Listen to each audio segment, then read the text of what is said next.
कि जब मैकॉले कहा करता था यह बात कि भारत की न्याय पद्धति का नाश हो जाएगा तो भारतीय समाज टूट जाएगा, ऐसे ही मैकॉले एक बात और कहता था। मैकॉले की लिखी हुई एक चिट्ठी है मेरे पास, उसकी फोटोकॉपी। लंदन में एक लाइब्रेरी है, उसका नाम है इंडिया ऑफिस लाइब्रेरी, वहां से मैंने निकलवाई है। इंडिया ऑफिस लाइब्रेरी में से ऐसे कुछ 50,000 से ज्यादा डॉक्यूमेंट्स मैं निकाल के लाया और वहां के कई लोगों की मदद से हमने वो निकलवाए हैं। तो उनमें एक चिट्ठी है मैकॉले की, वो उसके अपने पिताजी को उसने लिखी है। जब वो यहां ऑफिसर बन के आया है तो मैकॉले क्या लिख रहा है कि भारतीय समाज को अगर बर्बाद करना है तो भारतीय न्याय पद्धति बर्बाद करो। तो वो करने के लिए उसने आईपीसी बना दिया, सीआरपीसी बना दिया, सीपीसी बना दिया और बर्बाद हुई। दूसरी बात वो कहता था कि भारतीय समाज को बर्बाद करना है तो भारतीय शिक्षण पद्धति का नाश करो। तो मैकॉले कहा करता था कि जो भारतीय शिक्षण पद्धति है, वो खुद मानता था इस बात को, यह दुनिया की सबसे ज्यादा विकसित और सबसे अच्छी पद्धति। क्या होता था, यहां गुरुकुल चलते थे, गुरुकुलों में विद्यार्थी पढ़ते थे और विद्यार्थी 20 साल तक, 25 साल तक ब्रह्मचर्य का पालन करते हुए शिक्षा ग्रहण करते थे, संस्कार मिलते थे और वो संस्कार लेकर समाज में जाते थे।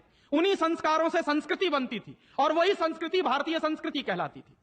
ऋषि थे, मुनि थे, बड़े बड़े ज्ञानी थे, महात्मा थे, वो गुरुकुलों को चलाया करते थे और सारे के सारे गुरुकुल जो चला करते थे उनमें वेदों का अध्ययन, पुराणों का अध्ययन, उपनिषदों का अध्ययन, जो भारतीय ज्ञान है, जो भारतीय मनीषा है, उन्हीं सबका अध्ययन संस्कृत के माध्यम से कराया जाता था। मैकॉले ने क्या किया कि गुरुकुलों का नाश अगर करना है तो उसने एक कानून बनाया। क्या कानून बनाया? संस्कृत में जितने विद्यालय इस देश में चलते थे हिंदुस्तान में अंग्रेजों के जमाने में, उन सबको उसने इल्लीगल घोषित किया, गैर कानूनी। और उसने प्रतिबंध लगा दिया कि संस्कृत भाषा के माध्यम से कोई भी गुरुकुल चलेगा उसको अंग्रेजी सरकार मान्यता नहीं देगी। तो मान्यता किसको देगी? अंग्रेजी के माध्यम से जो कॉन्वेंट स्कूल चलेंगे उनको अंग्रेजी सरकार मान्यता देगी। और उसके लिए बाकायदा उसने कानून बनाया। उस कानून का नाम है इंडियन एजुकेशन एक्ट। और यह इंडियन एजुकेशन एक्ट लागू हुआ 1858 में, आज से लगभग 140 साल पहले। तो 140 साल पहले जो कानून लागू हुआ था अंग्रेजों के जमाने में, वही कानून आज भी चल रहा है। उस कानून के आधार पर मैकॉले ने क्या किया? संस्कृत के माध्यम से चलने वाले गुरुकुलों को बर्बाद कर दिया, कानून बना के उनको बंद करा दिया। जो उनमें अध्यापक होते थे, गुरु होते थे, उनको मार पीट कर अंग्रेजी सरकार जेल में बंद करती थी। जो विद्यार्थी अध्ययन के लिए जाते थे उनको रोक दिया जाता था, उनका अध्ययन ना होने पाए उसके लिए समस्याएं खड़ी की जाती थी। और दूसरी तरफ कॉन्वेंट स्कूल चालू कर दिए और उसमें अंग्रेजी के माध्यम से शिक्षण देना शुरू किया। एक दिन उसने अपने बाप को चिट्ठी लिखी और इस चिट्ठी में उसने ये लिखा कि मैंने हिंदुस्तान में एक ऐसी शिक्षण पद्धति पैदा कर दी है जिसमें अगर हिंदुस्तानी विद्यार्थी पढ़ेंगे तो पढ़कर निकलने के बाद वो शरीर से हिंदुस्तानी होंगे, दिमाग से सब अंग्रेज हो जाएंगे। वो देख रहे हैं, अभी देख रहे हैं। तो शरीर से हिंदुस्तानी और दिमाग से अंग्रेज।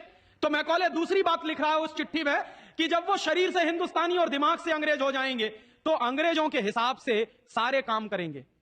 और वो विद्यार्थी जब कॉन्वेंट स्कूल में से निकलेंगे तो सबसे ज्यादा गालियां भारतीय संस्कृति को देंगे, सबसे ज्यादा गालियां अपने मां बाप को देंगे। कैसे? मॉम और डैड कह के।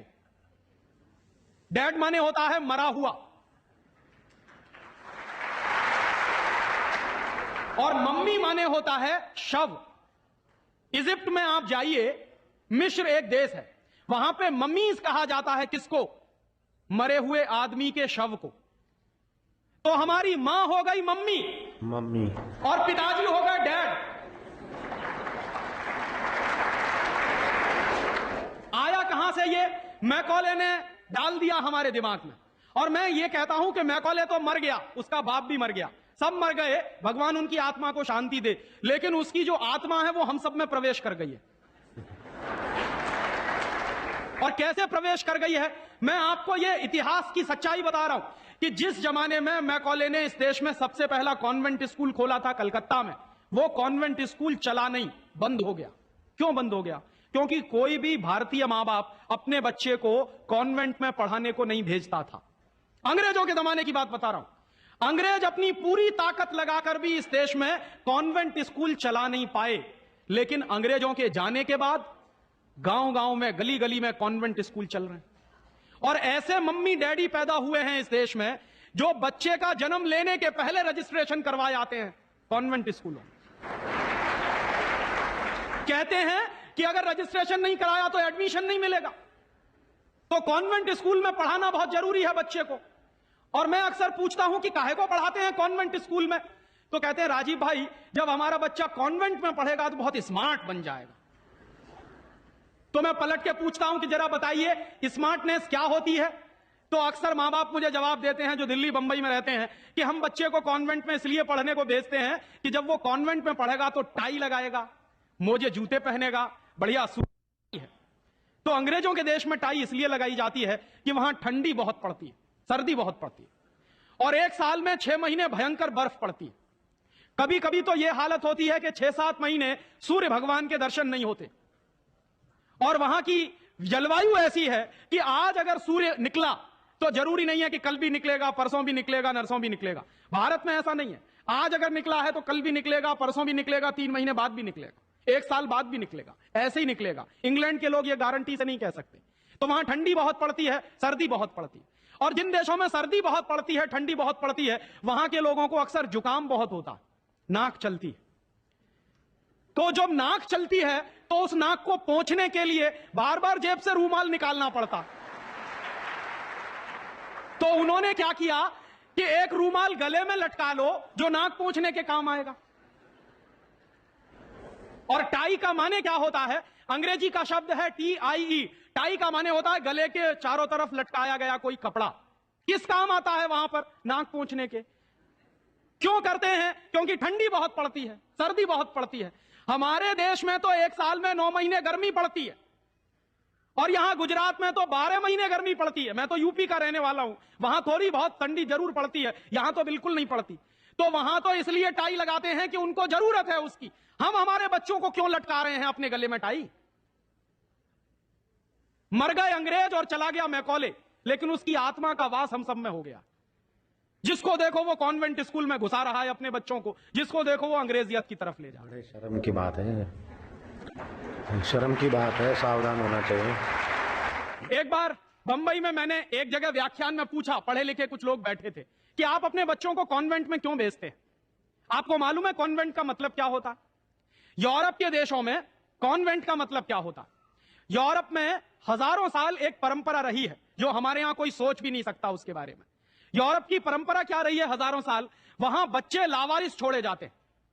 आज भी यूरोप के देशों में, अमेरिका में आधे से ज्यादा बच्चे लावारिस तरीके से बड़े होते हैं। और यह परंपरा आज से 100-150 साल पहले तो बड़ी भयंकर थी। तो यूरोप में क्या होता था कि बच्चा पैदा हुआ, छोड़ दिया चर्च के सामने, छोड़ दिया अनाथ आश्रम में, छोड़ दिया किसी और संस्था में, वहां बड़ा होगा। तो जो लावारिस बच्चे वहां पैदा होते हैं, उन लावारिस बच्चों की पढ़ाई लिखाई, उनकी व्यवस्था करने का काम जिस जगह पर किया जाता है उसको कहते हैं कॉन्वेंट। हाँ बड़ो, तुम्हारे तो कॉन्वेंट में जा रहे हैं। कॉन्वेंट का माने होता है लावारिस बच्चों के पढ़ने लिखने का स्थान। माने जिन बच्चों के मां नहीं है, जिनके बाप नहीं है, जिनके दादा दादी नहीं है, जिनका कोई कुटुंबीजन नहीं है, उन बच्चों को पढ़ाने के लिए जो स्कूल चलाए गए यूरोप में, उनको कॉन्वेंट स्कूल कहते हैं।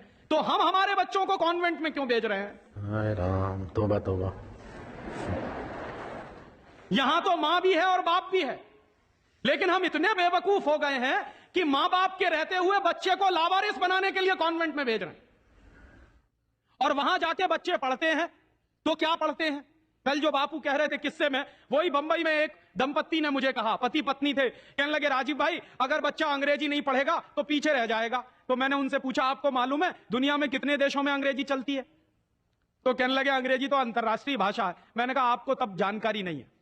दुनिया में इस समय 200 देश हैं जो संयुक्त राष्ट्र संघ के नक्शे पर हैं, और उन 200 देशों में से मात्र 12 देशों में अंग्रेजी चलती है।